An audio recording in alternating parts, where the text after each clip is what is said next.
Welcome back to France 24's The World This Week. 4 journalists, 4 opinions. We're looking at the major stories in the news this week. Lila Jacinto, Régis Le Sommier, Matthew Dalton, and Begumeri all here with us to give us their opinions. Let's talk about Iran.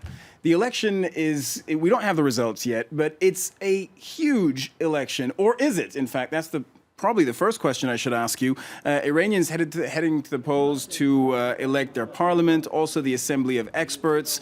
By the way, that's the body that appoints the supreme leader, Ayatollah Ali Khamenei, already telling them to prepare for that eventuality. And let's start with you, Matthew. Iran, I mean, how much can this potentially change the center of gravity in the country's politics? Because I'm also reading that there really isn't that much difference between the reformists, the moderates, and the conservatives. Well, I don't think that's true. I think when you saw on the debate over the nuclear agreement, which I think this election is to some degree a referendum on the agreement and Rouhani's efforts to begin this process of détente with the West. And he faced a lot of opposition domestically in Iran against accepting this agreement, scrapping the nuclear program, which Iran did insist was for civilian purposes. So I think that divide there is something that is mirrored across a number of areas in Iranian society. So I think this is kind of a pivotal moment for Iran, and it will kind of give the first evidence to the West, I think, of something that they were hoping when the Iran agreement was signed, which was that a more dovish stance on their part would strengthen the hand of reformers within Iran domestically. So I think that's kind of a crucial first test of whether that's going to happen. Régis? Well, I believe that Iran has very much at stake right now with the situation in the region. Iran has been wanting to be more perceived as a key player in the region, and now it is because of its intervention in Syria, because of what's happening in Yemen, also, and of course, the opposition with the Saudis. It's something that Iran is back on the world stage in a way most Iranian probably had not thought they would, but so they're taking a tough stand on one side, and on the other side there's the new nuclear deal, so they're cozying up to the West, and that strategy has been put in place by Rouhani, basically, with of course other elements, because we all know that Iran is a polycentric country where many different competing institutions are fighting each other. So what's at stake? Usually there are elections in Iran. It's not the first time. Those elections have in the past brought Ahmadinejad, for instance. This time around, they brought in the last President round Hassan Rouhani. Hassan Rouhani. Now we're going to see if the Iranian people, what do the Iranian people really think of the situation and of the path this government is wanting the country to take? And that's going to be an important result, I believe. I think one thing that is very important that is happening now is that we are seeing the rise of really pragmatic politics. Rouhani came into power not because he was a reformist. He was a moderate. Yeah, it's less of a reformist versus hardliner. You agree with that? That's yes. But for the longest time we've looked at Iran as a binary between the conservatives and the reformists. This is the democratic aspect. This is of course not the theological one, which is the Supreme Leader and the Guardian Council. But the fight for the Majlis, the Parliament, and as well as the Assembly of Experts, we've seen it as a binary. Now, for this election, the Guardian Council actually disbarred 90%. So many candidates were not allowed to run. But they've become extremely good at looking through the candidates and putting out lists that voters are being given on these apps like Telegram, etc., telling them, these are the candidates that we can work with. They're not necessarily reformists.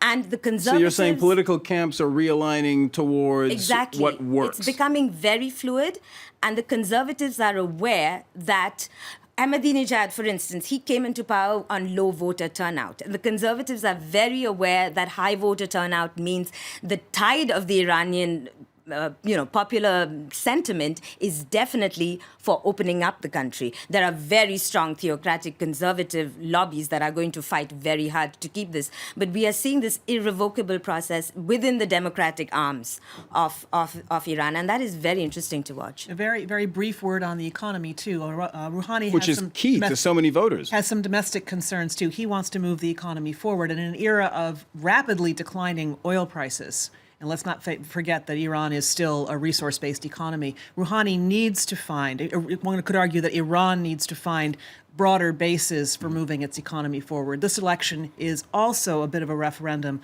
on Rouhani's economic plan and whether that will make some progress. But he's going to put some more oil on the international market. I mean, Iran is opening because there's no more embargo. So of course we can claim that the Iranian oil production will find a place to go. I mean, for Iranian businessmen, nothing can be as bad as the Ahmadinejad years. So just opening up business, having access to international banking or something is definitely a far better thing than what the economy was under Ahmadinejad. Well, one quick thing, perhaps, before we move on to India. Matthew, I'd like your take on this. Is just this, the second election that's going on, kind of in the shadows of the parliamentary election, is the Assembly of Experts, the 88 clerics. And that's the body that appoints the Supreme Leader. We know the Supreme Leader is old. He's rumored to be ill. He's told them to prepare for, get ready to appoint another one. How critical is that for the country? Well, as everyone knows, the Supreme Leader is the power center in Iran. The president is somebody who, the Rouhani is somebody who has some power, but ultimate decisions are made by him. I think that's the big question here: is to what extent is Iran ready to have a Supreme Leader who is not a hardliner? I mean, it's the figure of the Ayatollah, at least in the eyes of the West, is somebody is kind of the definition of a religious hardliner, and so it's tough to say, but that is. In many ways, the more important election that's going to be. All right, so you do agree with that view, then. All right. From Iran, we go to India, and it's a story we were reporting on heavily at the beginning of the week. Why? Because the Jat community in northern India, just north of New Delhi, had been rioting for days. At least 19 people were killed in the upheaval. There you see the pictures coming from Haryana state. The reason they were rioting is because they want access to government quotas of jobs and university positions. Now, Leela, let me bring you in on this. And there's something very important we need to remind our viewers of. India, obviously a society where the caste system is still very important. The Constitution in the 50s, in 1950, was supposed to fight against centuries of discrimination by introducing a quota system. The really, really strange thing that's happening now, of course, is castes that are not considered to be among the weaker ones are fighting to be categorized as, the official word is backward. That's the Indian government's word, not mine. Mm-hmm. Castes want to be backward, and that's what the Jat community was fighting about. Yes, and this is a very powerful community. It is extremely distressing to see caste politics playing such a major role in 2015. And this is not just the Jat community caste. There is another caste, the Patel caste, which is extremely wealthy. They are called the Patels who own the motels in the U.S. They want these special privileges. What's happening is electoral, demographic politics is meeting caste. And these are not necessarily the Dalit caste, the really downtrodden caste. These are castes that have some say. And the Modi government has offered, has basically promised them that they will come back into this, but it's not going to happen because the Indian Supreme Court is going to rule against them. And it already has. The Indian Supreme Court just last year said the Jat caste has basically no strong argument to be categorized as backward. Right. I mean, one of their members was even a prime minister of India. So they are not discriminated against. But Modi has to, this is 1/3 of the voting base in Haryana. This is a state that voted for his party. The Patels of Gujarat are from his state. And they are, this is not the spirit of what the Indian affirmative action was meant to be. It's not the spirit of Nehru, India's independence prime minister. He had said, he had envisioned that within decades, I don't know what timeline he had in mind, the whole caste system would essentially fade into the background. Right, and and these are not, because there's an infinite hierarchy. So let's remember that these are not the most oppressed. These are not Dalits. These are called OBCs, other backward classes. So and these are castes that are really they really are the structure of the Indian civil groups. Really marginalized Indians, Muslims do not even make it into the civil service and the security services. So these are privileged caste fighting for more privileges. The Modi government has to accommodate them, because this is how democracy plays out in the world's largest democracy. The U.S. equivalent of voter demographics in India are castes. Yes, but you can't really draw parallels with affirmative action, because these are many. I'm not sure Anne Dagamari agrees. No, I do agree. In fact, I mean, a lot of the reporting on this, especially for an American audience, has tried to simplify it down to, well, this is just India's affirmative action. One thing that you can say, which applies to affirmative action and applies to the system in India, and could apply also to the system in France or Britain or anywhere else, any system can be gamed. And what you're seeing, I think, if I can interpret what's going on in India, is a group that sees a hole in the system and wants to run straight through it. Affirmative action in America, the aggressive and affirmative favoring, if you like, of certain groups who can prove that they have been disfavored in the past, that's actually being rolled back by the courts now. As the pie shrinks, and one can also argue that in certain areas, affirmative action has done its job. People are now looking at a broader swath of candidates for jobs, candidates for places at university, and so on. So there's a wave now to roll back some of the initiatives that took place in the 60s, 70s, and 80s when the pie was doing nothing but expanding. Régis, is that something that was on your radar, on Paris Match's radar, the Indian caste system? Well, not really. I mean, I followed it a little bit, but it's not something that made major news for us. And I mean, it's important, and it's something we're looking for, because India is, of course, a thriving economy, and it has, there's a number of issues at stake with India. But this, the very fact that this eruption of something that was supposed, like you said, with Nehru, to fade away with time, proves us once again that even if in a thriving economy with modernity, with a lot of openings, a lot of worldwide opening, still, the structure, the traditional structure works, and that's what matters. And when it comes to voting, for instance, it's what matters and what's in people's mind, even in a worldwide, economy and a world that is, more and more open. All right, we were just talking about voter demographics in India. We continue to talk about voter demographics, but in a very different political market in the U.S.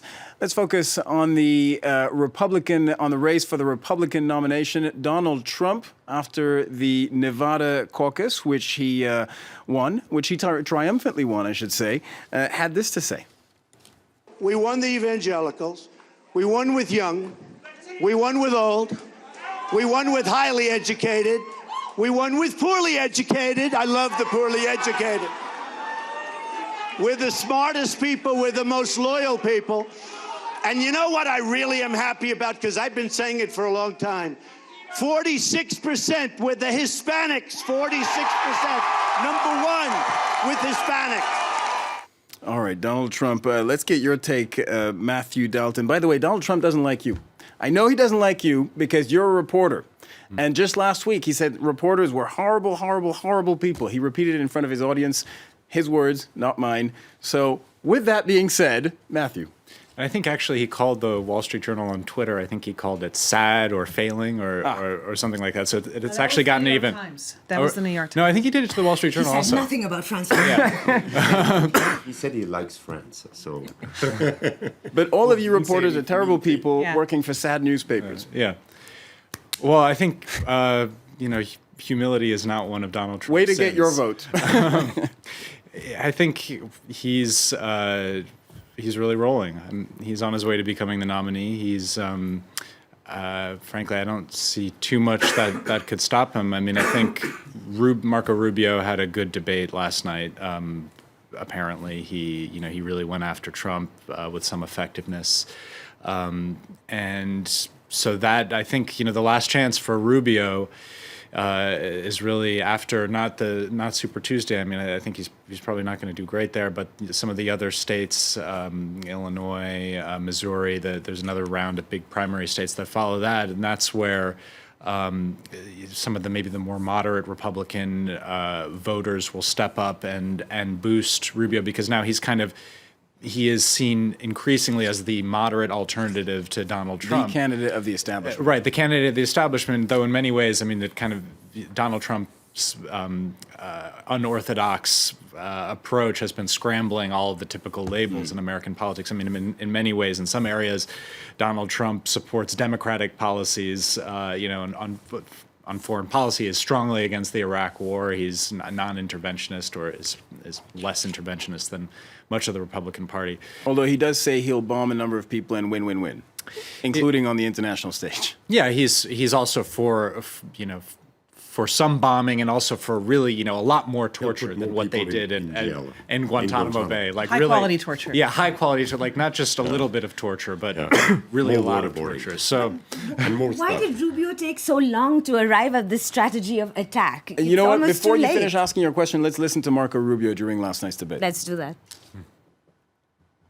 Your ties and the clothes you make is made in Mexico and in China. So you're going to be starting a trade war against your own ties and your own suits. Well, you don't know anything about business. You lose Well, on make 'em in everything you do. America. Let me just tell you. Well, I don't know anything about bankrupting four companies. No, You I bankrupted know, four you know what? companies. You know what? So Leela's question, why did he take so long to do that, Marco Rubio? Yeah, I'm afraid it's too little too late at this stage. I enjoyed that debate. I have a theory. You have a theory. It's just a theory, because this campaign and Trump's success in it has confounded all the expectations. Who remembers the movie Alien? Okay, vague memories. Okay. The alien got on board the ship, and nobody knew how to fight it, because it seemed to survive every conventional attempt to kill it. You cut it, it bled acid, which threatened to eat through the trunk of the ship.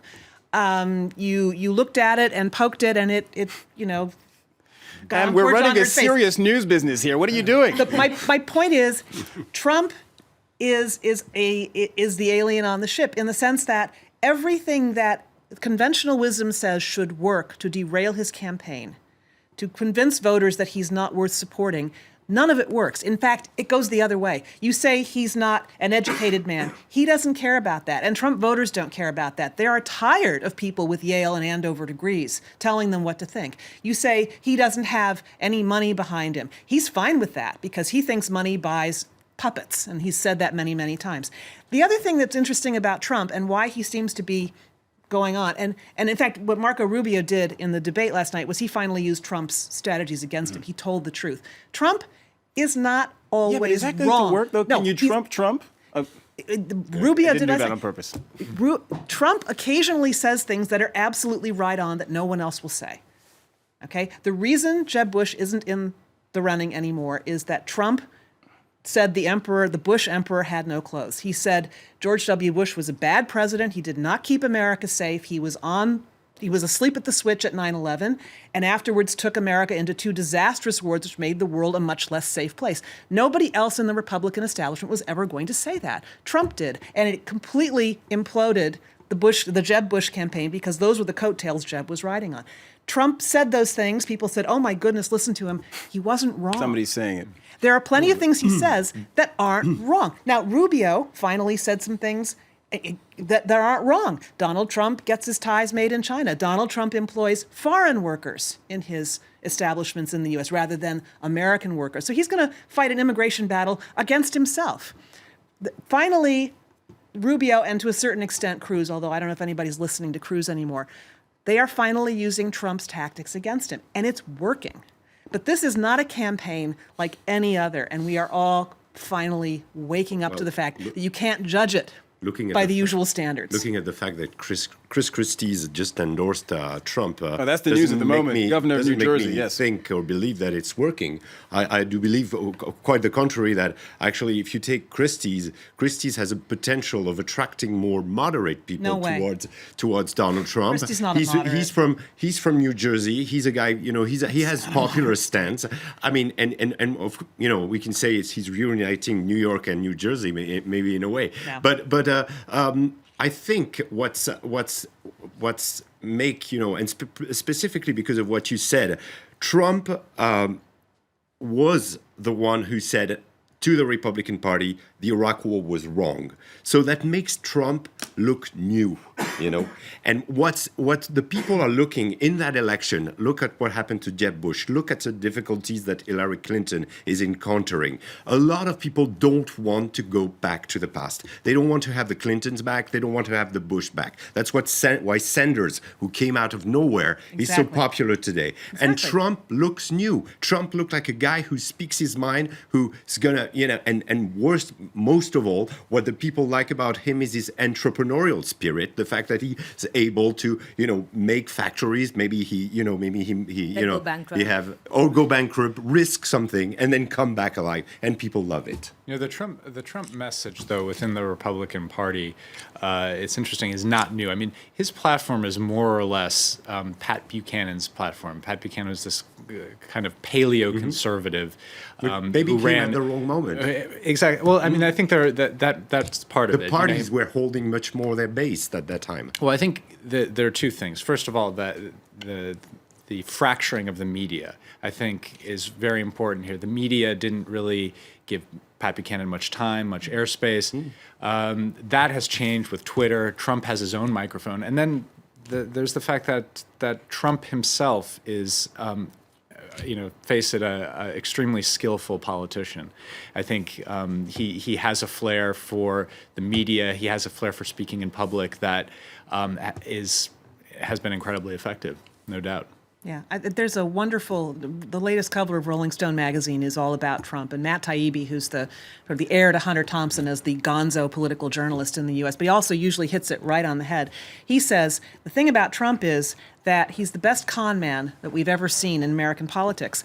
And when people say, Donald, how can you act this way? How can anybody support him? The presidency is a serious business. Yes, the presidency is a very serious business, but Taibbi's argument is, but the election campaign is not. It's a $1 billion reality TV show. Who better to master that game than Donald Trump? And that's the final word from Anne Bagamary and from us here on The World This Week. Thank you very much for watching us here at France 24. Lila Jacinto, Régis Le Sommier, Matthew Dalton, Anne Bagamary. Thank you all for joining us. Stay tuned for Media Watch.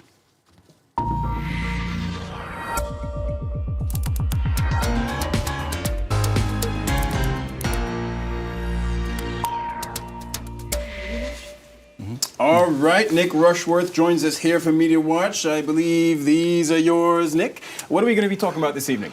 We're going to be talking about the guy who just won. It's all over, guys. You bleeding heart liberals out there, you've had your time. What are we seeing? We're seeing that Donald Trump has won, and he's in the White House. And, of course, he's got his gold brocaded house there being covered there, you can see, by Politico, which is saying Trump the first 100 days. And what would that mean? Don't even ask about his swearing-in ceremony. But this actual piece is written by Matt Latimer, who's a former speechwriter for George W. Bush. And he says, well, who is going to sign up for his cabinet? Being cynical, maybe because it's Washington, yes, he will get people there. But the worst-case scenario would be that no one wants to be doing it, because who would want to sit in front of Donald Trump because he's so ugly to begin with? So a lot of below-the-belt stuff, Politico there saying this is just not possible, not credible. Let's go to The Economist, which is one of the most reputable publications in the world. The Economist saying, well, it's time now to stop this fiasco. He must go. This, after all, is the party, the Republicans of Abraham Lincoln. The quote there is that Republicans must fire him. He is, Donald Trump, totally unfit to lead a great political party. So panic there amongst the media. Some Americans are taking the risk of a Trump presidency very seriously, checking out one invitation to go and live in Canada. Well, this is a DJ, Rob Calabrese. This is the beautiful island of Cape Breton, and it's losing 1,000 residents per year. And one of the local guys is saying, come, if Donald Trump wins, we can handle some anti-Trump stock. Let me give you some of the quote from him, the key quote. This is a place with virtues. There's room here for women who are legally able to have an abortion. Muslim people can roam freely around Cape Breton, and we only have walls for houses, for our very inexpensive houses, so please come. So, of course, getting a lot of buzz all over the press, including Rolling Stone, as you were just mentioning there, that magazine. And Mexico won't be made to pay for those walls. Well, of course, The Economist saying he has no foreign policy positions at all. Apart from that wall, how can anyone figure out what he's going to do when he's so changeable? Let me just look at this tweet here by the Daily Mirror. Is this something that we've got to look forward to? If something serious, guys, Boris happens Johnson, out there... Donald Trump, Vladimir Putin. Boris Johnson, Winston Churchill, Donald Trump, Franklin Delano Roosevelt, and Vladimir Putin as Stalin. Let's just hope that no major incidents happen during the time these guys are in power. So there you have it. He is unstoppable. That's the verdict, even on the websites out there, saying he's your man. All right. Already elected. And with that, we wrap up Media Watch. Thank you very much, Nick Rushworth. Do stay tuned to France 24. A lot more news coming up right now.